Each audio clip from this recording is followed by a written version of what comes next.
What's going on, FA Nation? Jon Impemba here with James Grande. This is the Quick Pitch MLB DFS live stream podcast for Monday. 8 games, James, here on this slate, but as we were talking right before we went on air, if you're looking at DraftKings here, we got some potential weather issues. We haven't dug too deep. I don't know if you've got the Weather Center open or weather.com open, but it looks like there's going to be some rain potentially in the Northeast. I know I live in Boston. We're expecting to get some rain. The Phillies, Pirates, and Yankees matchups all potentially going to be impacted by some rain here. So you're going to have to follow that throughout the day. 8 games could potentially get down to 5. You got to worry about sort of how you're going to manage some of the weather. So again, we're recording here Sunday night for Mondays. So as the weather center gets updated throughout the day, be sure to check that in to roster lock because one of the best pitchers on the slate is potentially in that matchup, right? We got Max Scherzer going in New York, top price guy, 11-3. If he's not on the slate, it certainly alters the way ownership goes. It alters the way lineups are being built. So it's quite the wrinkle thrown into an 8-gamer. Yeah, and on just the cherry on top too, John, we're in Chicago, so there's always a chance for a wind to be blown out too in Wrigley. So just some more potential weather that we're gonna have to monitor because anytime we start seeing that wind blowing out in Wrigley, anything that starts reaching double digits, 9, 10, 11, 12 plus, that's when offense really comes to play. So on top of the rain in the Northeast area, we also have Wrigley to pay attention to. Thankfully, though, John, no Coors Field, which is wonderful. Yeah, no Coors Field is nice. I agree with you there 100%. Well, let's just get into it. Like I said, we're going to break down the slate as if there's, these games are going to be played. Right. Otherwise, risk sort of missing certain plays or players or stacks and whatnot. So, but again, make sure you check out the playbook. James is going to be on the playbook for Monday. And if anything comes down, obviously take that into considerations there for sure. So, pitching, Scherzer's at New York against the Yankees at 11-3. Julio Urias at home at 10K against a Milwaukee team that we've been talking about. Really struggling against left-handed pitching right now, especially in the strikeout category. Justin Steele had 9 strikeouts for Sunday's slate against Milwaukee. Lauer, on the flip side of that matchup against the Dodgers here, we only use Lauer at home, so definitely not going to play him against the Dodgers. As your top 4 guys, we kind of like to break these up into sections, so 9K and above, Scherzer, Urias, and Lauer. For me, I'm out on Lauer. I'll be willing to play the other 2, assuming there's no issues with Scherzer in the rain. Yeah, Scherzer, obvious top play. Any slate, even against the Yankees, it's been well documented how bad the Yankees have been. They even got a win on Sunday, and they only scored 4 runs. They just had good pitching. So definitely in on Scherzer as long as the weather permits. Definitely in on Urias. We just saw this matchup. Labored through 5 innings, John. I think you and I both were Urias fans that night. Yeah, we expected more for sure. Yeah. I think we were both in on the strikeout props, and it's something that we've been talking about a lot with Milwaukee in the month of August. 29.1% K rate against lefties. So six strikeouts in 5 innings is a good ratio. Yeah, and it would have been a better ratio if he didn't throw 94 pitches in 5 innings. Because if he goes, it was like his least efficient start in a long time. So in a long time. Yep. The good news is he's going home, much more of a pitcher-friendly park. Yep. Like that a lot, and I'm with you. I will say on the Lauer front, he has definitely been better at home, but he did look good in this start against the Dodgers. 7 innings, 2 earned, 7 strikeouts. Well, he was home.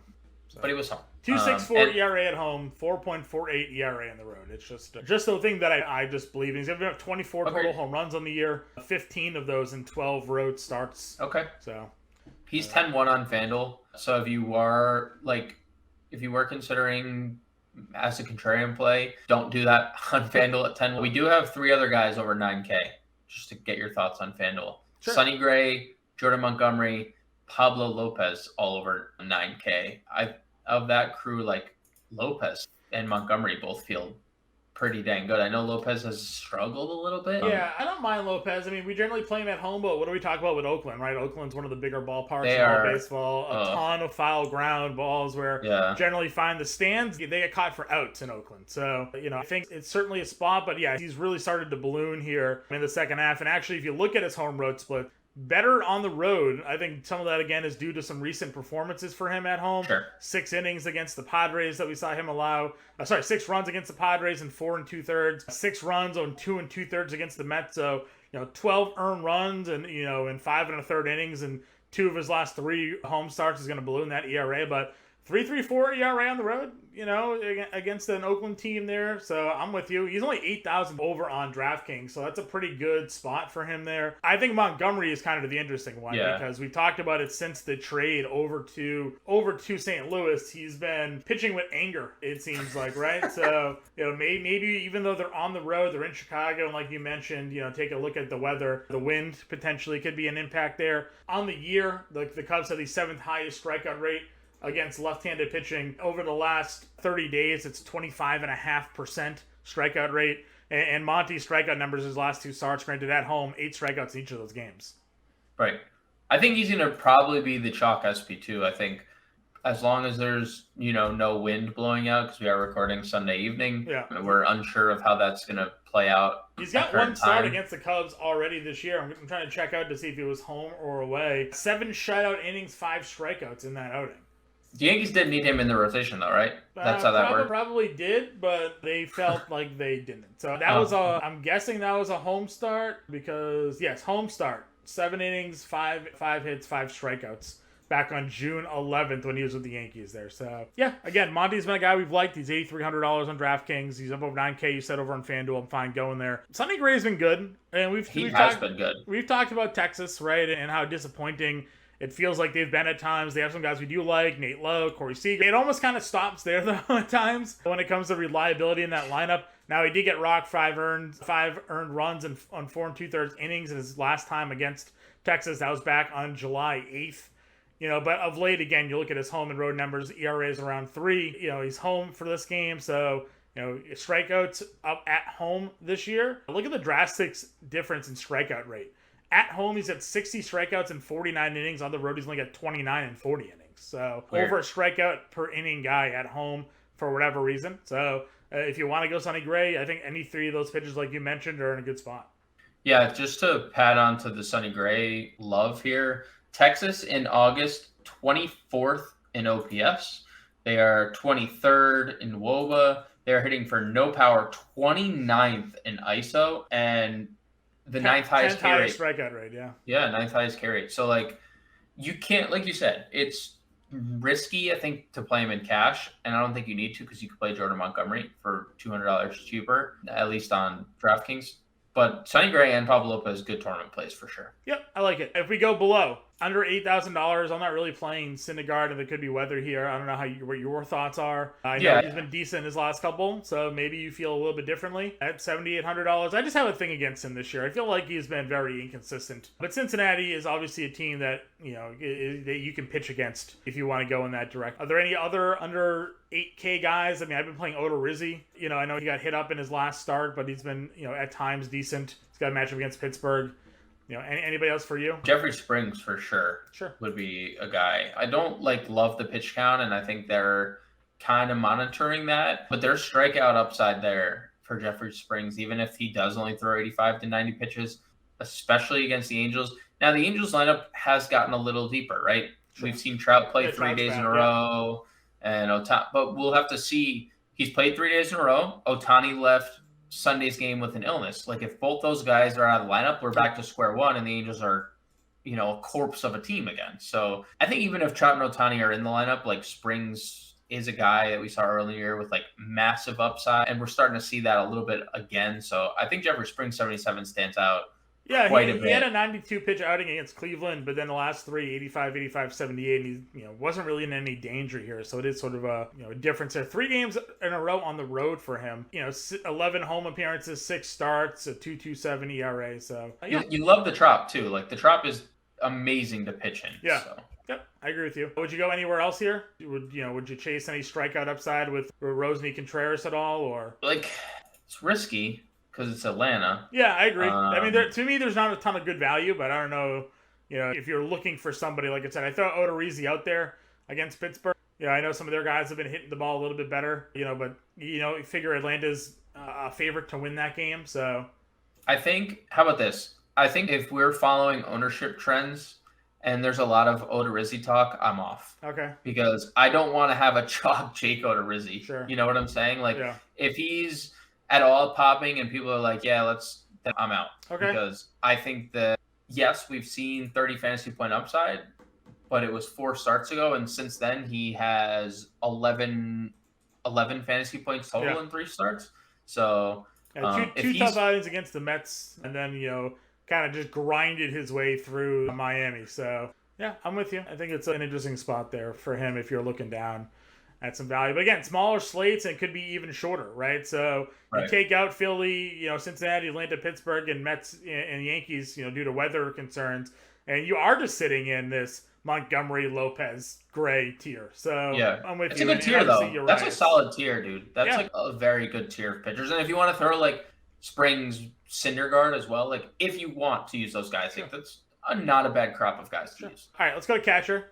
Expensive at the top. We generally don't like to spend up at catcher, but we can. Again, I've talked about it. I'm willing to go against Lauer at home. I mean, when he's on the road. So, Will Smith, his numbers against left-handed pitching this year are what they've sort of been his entire career. He's got an average around over 300. He's got an OPS over 800. Who's Will Smith? Sorry, W.D. Smith, Will Smith, whatever until DraftKings changes. So what they want to they call him, but 891 OPS, 307 batting average this year against left-handed pitching. Lauer again, 15 home runs allowed on the road. It could be a WD type of night.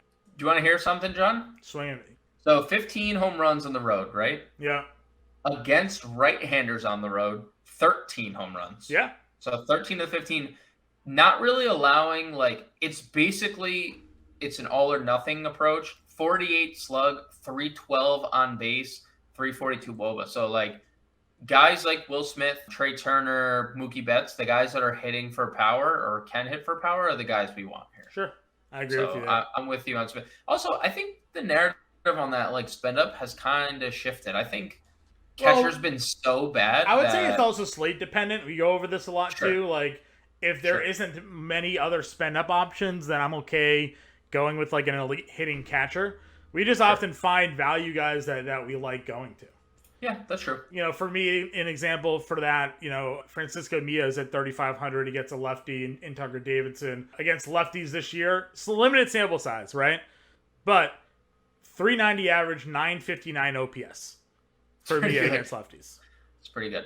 Pretty good. And that's not like a fluke thing. Like last year was, him and Zunino were just mashing left-handed pitching. So, it's something that you can continue to kind of go back to, I think, with him. So at $3,500, that's probably where I would go for my value. And if I'm spending up, it's Smith there against Lauer. Is there anybody else on your radar?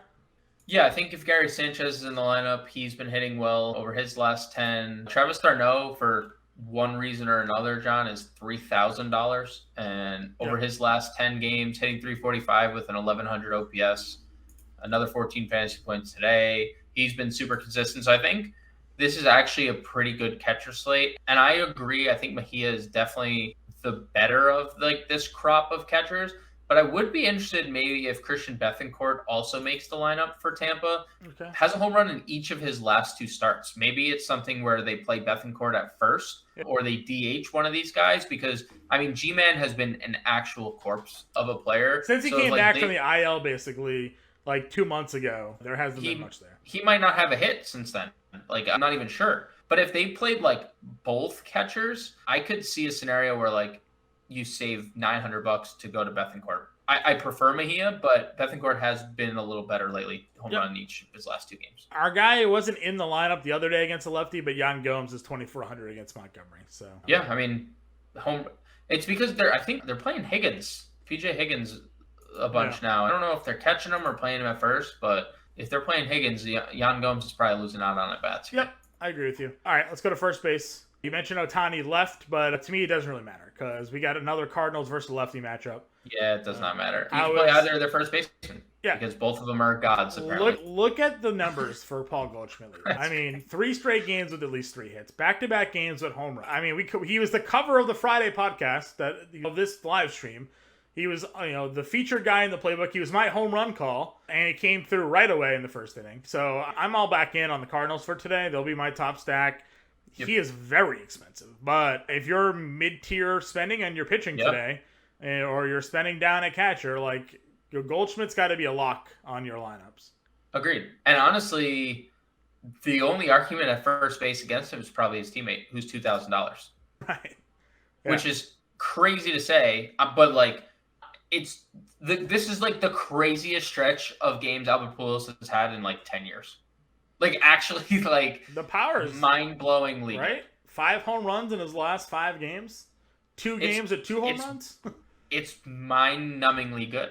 Yeah. Last 10 games, he is hitting 500 with a 1700 OPS with 6 homers. So here's a question for you, okay? Let's still playing Goldschmidt. I am, but okay. Here's gonna be my question. Sure.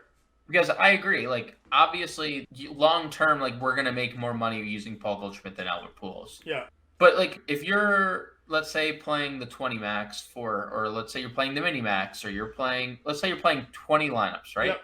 What's your exposures? Like how much Goldschmidt, how much Pujols, how much everybody else? Because like obviously we're going to probably 15-5 for me. Like Goldschmidt, Pujols, and then 5 everyone else? No, it's like 15 Goldschmidt, 5 Pujols. And no exposure anywhere else? No, I just mean like if you're asking me first base, if I'm making 20 lineups, I would make 15 Paul Goldschmidt and 5 Albert Pujols. Okay. That's what I would do. Okay. I mean, it is. I will say you probably have like the lineups with Pujols are probably the ones where you double barrel your pitcher and go Scherzer, Urias. Yeah, potentially. I mean, there are other spend ups. I would say maybe more. Well, you're just varying your stack, right? Like where we got the third base, like we're locking in Arenado, right? And then it's Arenado Goldschmidt or Arenado Pujols. And then if you're playing Pujols, it just allows you to spend up like Trey Turner or somebody like that's going up against Lauer, right? So it just depends on how you're going to go ahead and build that. And we're going to build a lineup at the end of this as well. We didn't mention that at the beginning, but if you've been watching the previous iterations of this video, you'll notice that James and I are now on top of one another because we wanted to open up the lineup space, because at the end of this, after our home run, we're going to go ahead and just kind of build an example lineup based off of some of the information and decisions that we've come across here so far. So, stay tuned for that if you're listening in so far. The last 10 minutes into this. So, anyways. You know what Joel Embiid would say right there, John? Trust the process? Yep, that would be our lineup build. The process, all about the process. All about the process. So, again, Paul Goldschmidt, Albert Pujols, fine. Like them both if you want to go there. If we're in the mid-tier, again, weather could be an issue here, but obviously Matt Olson for me at 46 against Contreras. A lot of power lately. Ton of power lately. Yeah, he's a big power guy. So I'm fine there. I don't mind Rhys Hoskins against Sessa. I'm not sure your thoughts on Hoskins there. Yeah, that's going to be a bullpen. Well, that's just going to be a bullpen game in general, because Sessa's not going to. But he's going to at least get the first at-bat. So. True. I'm trying to look up what we're looking at in terms of bullpen ERA for the Reds, because I know they're bullpen. I mean, they had Hunter Strickland closing games. Like that ERA is not going to be looking pretty. Yeah. Because I could see a scenario where they rival. Okay, yep. My thoughts exactly. They rival St. Louis ownership. Sure. Cincinnati, worst bullpen ERA in the league. Yeah, that makes sense. So I'm fine with Hoskins just for the matchup sake in general. Sure. So, assuming there's no weather there. If there is, Miranda, we talk about matchups against lefties, and this year he's hit 8 of his 13 home runs against left-handed pitching, 876 against left-handed pitching. Batting average is about hitting the same for him. It's around 280 plus against lefties and righties, so it doesn't really get hurt either way there. But if we want to go ahead and stack against Reagans, you can do that with Miranda here at $3,900. The dude's been great.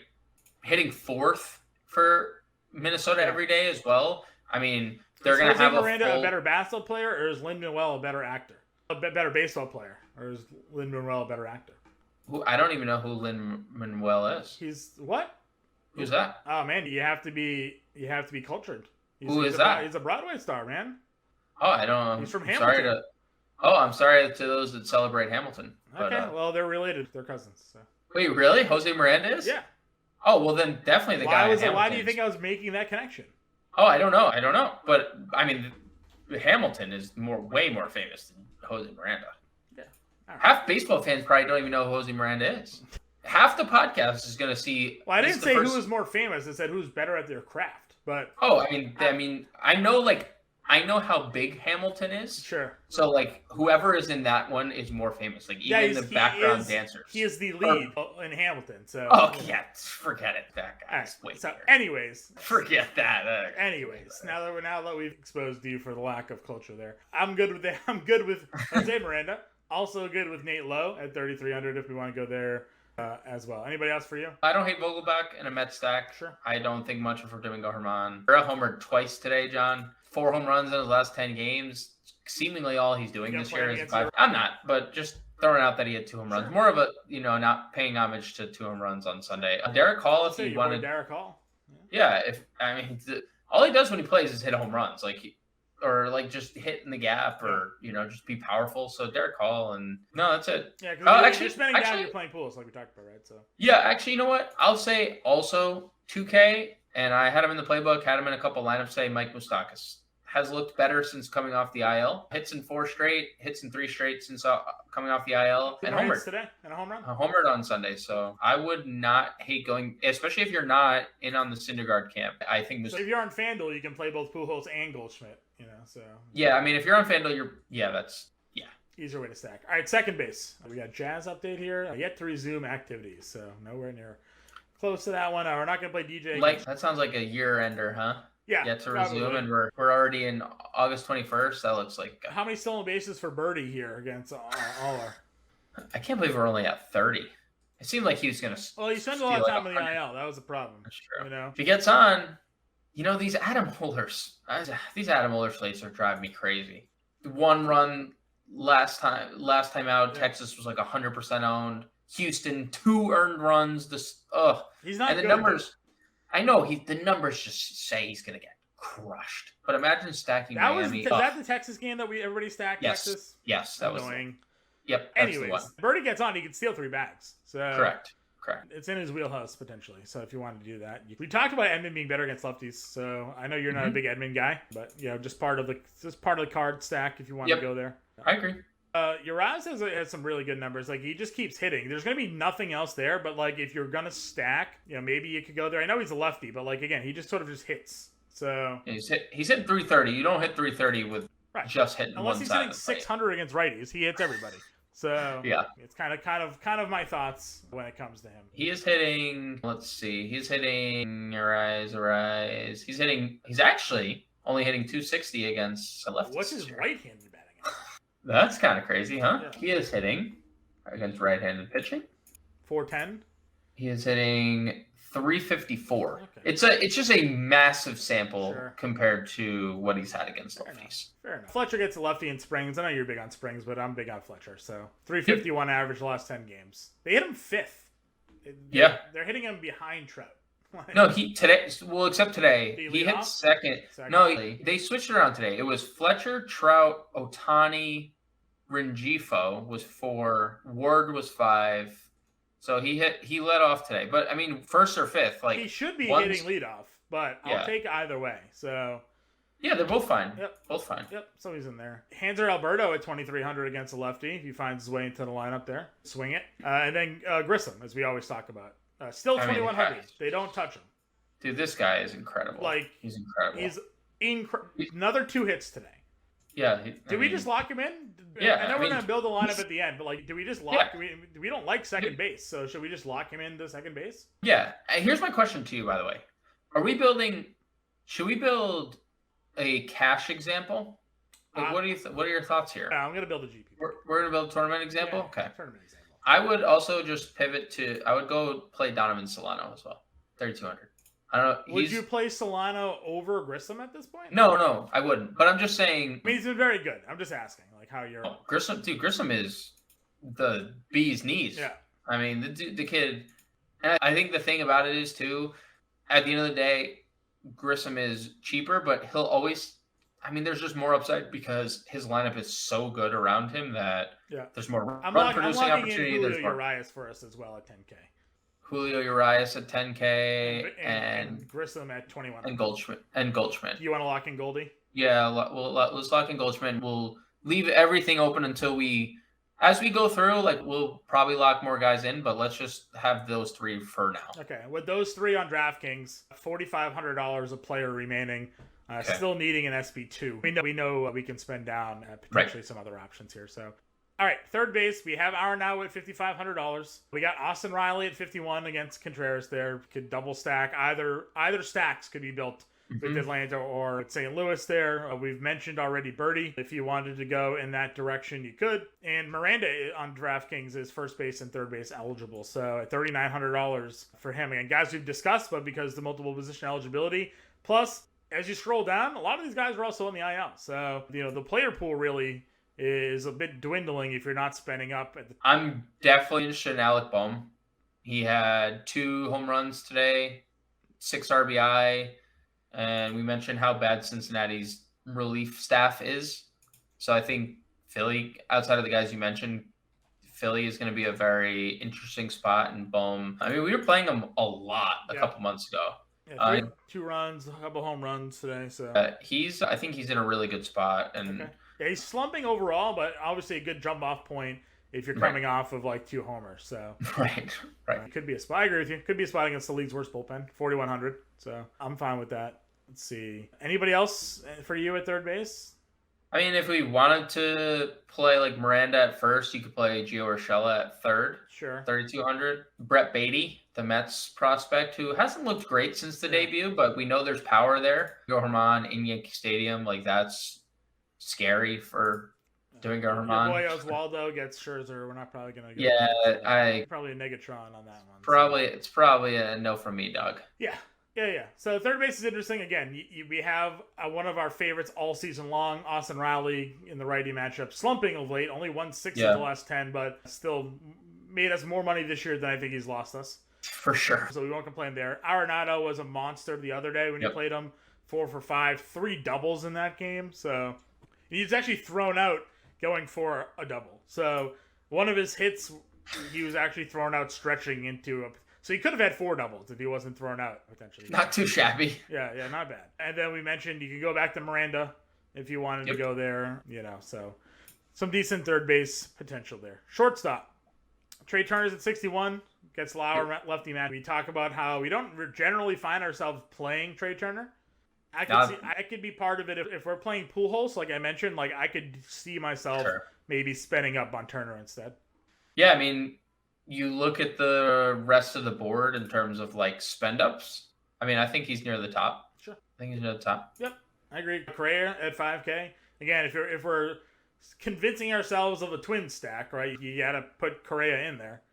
I think they were the second highest owned team on Sunday slate, John. Do you know how many runs they scored? 0. Me, you, Howard Bender, all of our dogs, and the Twins all scored the same amount of runs on Sunday. Yeah. They were much higher owned than us, let me tell you. I mean, I'm not surprised. Again, I feel like we find ourselves sometimes stacking like bad offenses and we lose money on them. So the Twins, no question about it. Not even close. The Twins have been the worst shock of the year. Like if someone out there is putting together like a graph of who has lost the most money like, in terms of chalk, I'm telling you right now, I'd bet on the Twins. I would believe you. I wouldn't argue it. So Correa's at 5K. Again, if you're part of the stacks, you can go there. Again, this is the thing. Like, I don't really love a lot of these. Like, you can play Lindor. You can play Seager. Like, that's fine. Sure. Dansby at 49. Sure. You can go ahead and play that if you want to go there. Oh, no. Cruz has really fallen off. Power one shot. If you're thinking Odorizzi continues his downslide. Yeah, I played, unfortunately, DeYoung the other day. Does nothing. Then he homers the next. So... Grant hits a granny too. Right? Like could have done a world of good on Friday, but he did nothing and struck out like 3 times. So it's always a viable. It's like 6 in that lineup. So if you wanted to go DeYoung at 38, you could. Anybody else at shortstop for you that maybe we haven't mentioned quite? I'll just go back to the Phillies. Bryson Stott. Sure. $3,900 looks good at the dish right now. Gets the righty lefty. I don't. Do we suspect Luis Sessa is long for this game? No. But Bryson Stott. At home this year, 752 OPS, on the road 511. This game is being played in Citizens Bank, so, not bad. And Taylor Walls, if you're running a Rays stack, if you're being a little contrarian against Tucker Davis. Switch hitter has shown some pop lately, 519 slug. His last 10 games, so. Yeah, so I don't hate Taylor Walls in a Rays stack. All right, outfield against a lefty. We actually looked it up the other day. Generally Mookie has been better against righties the last couple of years, but this season he's actually hitting lefties again. Yep. heyday to or shout out to his Red Sox days where Mookie was a lefty masher. Right. This year against left-handed pitching, 993 OPS, 319 batting average. So again, I'm a believer in Lauer on the road is a must stack against. So deciding between St. Louis and the Dodgers, I think is going to be difficult for me. Single lineuping, I'm going to try to get exposure. I think a little bit of both if I can somewhere. And maybe these decisions are swinging me more towards Pujols, sadly, because I do want to get some Dodgers here. But it's a good hitting spot for the Cardinals too, right? You're getting them. I mean, Pujols hits anywhere. So, I mean, Goldschmidt kind of hits anywhere. But get him out of St. Louis into a potential wind blowing out Chicago point. It's a great spot. So, I like bets. No, we tried to talk up Buxton against a lefty the other day. Again, hasn't done anything. So play at your own risk. As we talked about the Twins, they've been kind of hurting us when it comes to that. Trout's at 58, Schwarber's at 58. Talking about going up against Cincinnati. Certainly could fit Schwarber in your lineup, all that home run power. Yeah, I mean, I like those are the three guys. Mookie, Buxton, and Schwarber over 5K. Those are like literally the three players I was going to mention. At some point Trout will do Trout things, but hard to. Right now, I mean, he was good today. 2 for 3 in a walk. Like he was on base 3 times. They just didn't score, and it was singles. All right, so another 2-hit game for Tyler O'Neill the other day, following the 0 for 5 on the day where we talked about it. So again, lefty spot on the road could be a spot for Tyler O'Neill here against Drew Smyly if you want to go there. As I've talked a lot about though, for me, Dylan Carlson. Against lefties, $3,900 has been where I've been playing it. He had 2 hits and a run scored in that game, so I'm fine running it back. We've been both talking up a lot of Brian Reynolds. $4,300 for him, I think, is a good spot for him.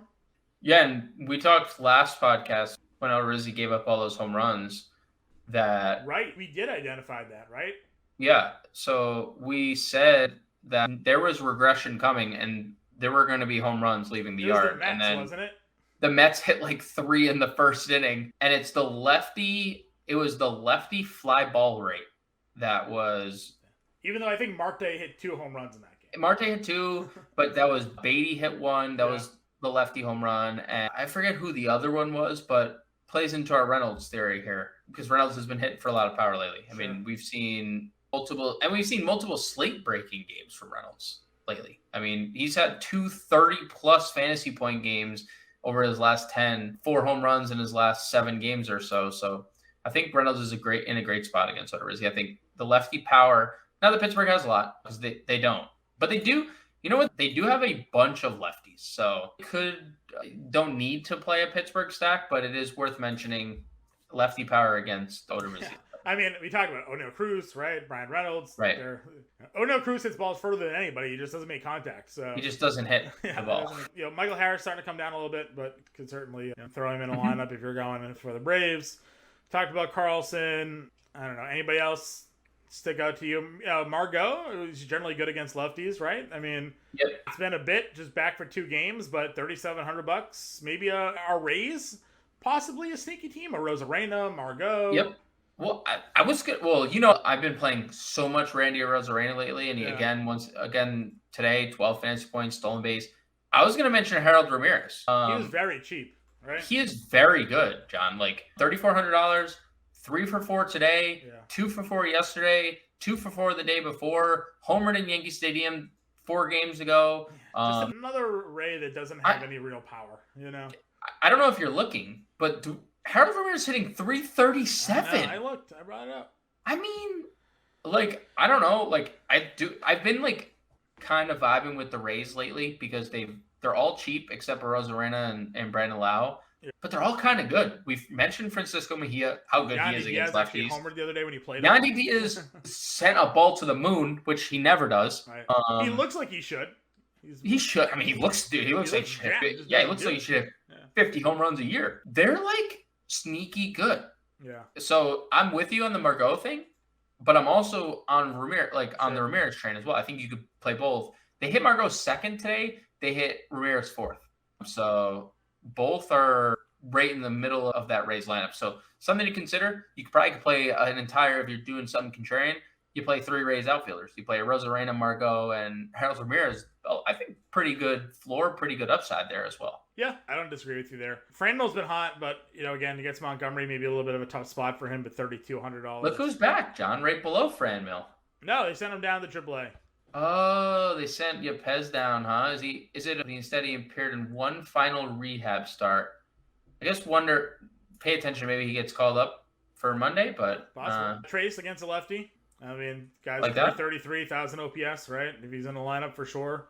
Like that? 3,100, get some cheap Dodger exposure. He hits at the bottom of the lineup, but like we talked about, right? Like a wraparound. So, it works. Any other guys for you? Oh, yeah. Oh, Jake yeah. Fraley? Jake Fraley? Oh, yeah. Yep. Oh, yeah. Jake Fraley. He was I had like 75% exposure to Fraley on Sunday, and he was popular. He was the only red that was like extremely popular, but he made one of my, I had him as a 2020 candidate earlier in the year, and injuries and stuff like derailed his season. But man, he looks good hitting the top of that order. Like he looks really good right now. So 2,500, you know what he's going to be in, John? Every cash lineup imaginable at 2,500. Yeah, I agree with you. I got no one else though. Do you have anybody else that you like? Doc Tavares a lot. He's 2,500. Leote. Yeah, I think Leote. If you're into the Rangers, I think that's fine. Senzel has been a little better lately. 3 straight games with at least 7 fantasy points. 4 of the last 5 with 7. He has 2 of his last 3 in double figures.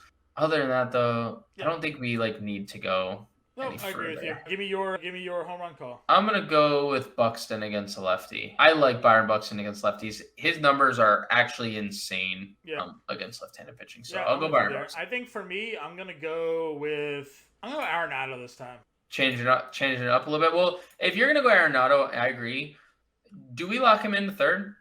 Because we're gonna build our lineup, right? Yeah. Why don't we do this? If we're confident in Arenado, we'll toy with it, but we could go Arenado at third, and we have the Pujols in our back pocket at first. I agree.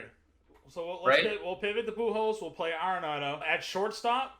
Do you spend up for Dodgers? Trey Turner or Mookie Betts? I feel like Mookie would go Mookie, but I also understand the Turner thing because shortstop is.